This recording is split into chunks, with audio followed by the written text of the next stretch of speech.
আমার প্রিয় বন্ধুগণ, এই পৃথিবীতে আপনি চাইলেই কাউকে খুশি করাতে পারবেন না।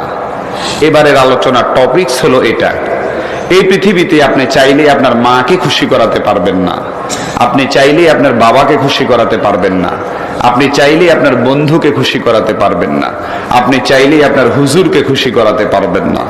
আপনি একজনকে সহজে খুশি করাতে পারবেন, তার নাম কি? জোরে বলেন আল্লাহ।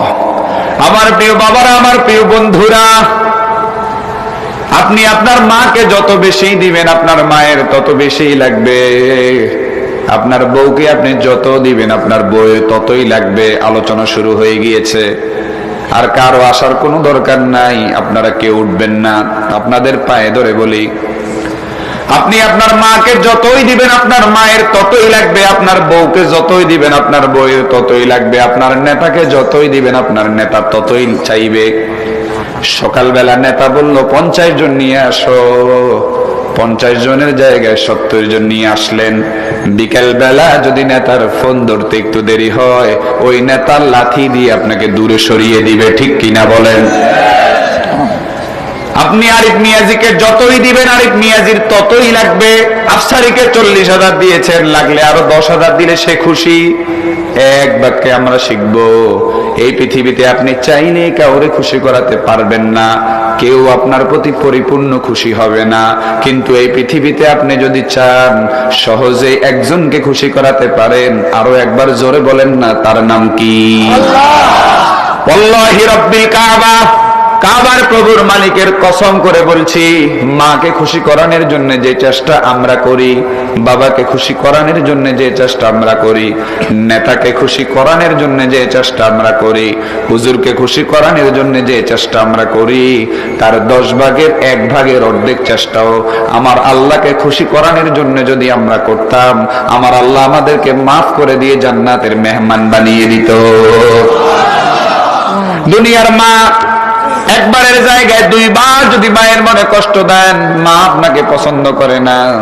দুনিয়ার বউ তো অন্যের মেয়ে, বউয়ের চাহিদা যতই পূরণ করতে চাইবেন, একটু বেশ কম হলে বউ আপনাকে ভালোবাসবে না।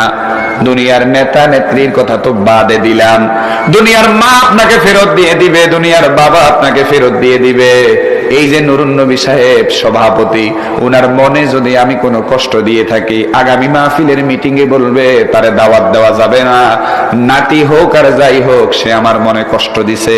কিন্তু এমন একজন আল্লাহ পেয়েছি, এমন একজন আল্লাহ পেয়েছি, এমন একজন মালিক আমরা পেয়েছি, এমন একজন মালিক আমরা পেয়েছি। লা তাকনাতু মির রাহমাতিল্লাহ, পাহাড় সমতুল্য গুনাহ করার পরেও, আও মাইয়ামাল সুআন আও ইয়াযলিম নাফসাহু সুম্মা লাম ইস্তাগফিরিল্লাহ আও ইয়াজিদিল্লাহ গফুরুর রহিমা, পাহাড় সমতুল্য গুনাহ করার পরেও যৌবনের ক্ষমতা পাইয়া মানুষকে মানুষ না মনে করে, অবৈধভাবে জিনা করে, অবৈধ আকাম কুকাম করার পরেও, অন্যায়ভাবে মুরব্বীদের উপরে জুলুম করার পরেও, কোরআনের মাহফিল বন্ধ করে দেওয়ার পরেও, মা বাবার উপর জুলুম করার পরেও হুজুরের কাছে যাওয়ার কোনো দরকার নাই।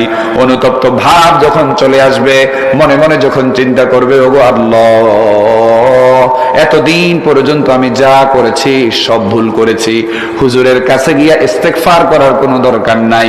মনে মনে যদি এমন অনুতপ্ত ভাব আসে, লা তাকুনাতু মির রাহমাতিল্লাহ, আমার আল্লাহরে আল্লাহ বলে ডাক দেওয়ার সঙ্গে সঙ্গে আমার আল্লাহ আপনার পাহাড় সমতুল্য গুনাহগুলো মাফ করে দিবেন। সুবহানাল্লাহ, সুবহানাল্লাহ, জোরে বলেন না সুবহানাল্লাহ, সুবহানাল্লাহ। মানুষের আসার দরকার নাই, আরো জোরে বলেন সুবহানাল্লাহ। কি আল্লাহ আমরা পেয়েছি, কি আল্লাহ পেয়েছি, চিন্তা করা যায়? দুনিয়ার কেউ আপনাকে মূল্যায়ন করবে না, দুনিয়ার কেউ আপনার বন্ধু হবে না। বন্ধু কে হবে?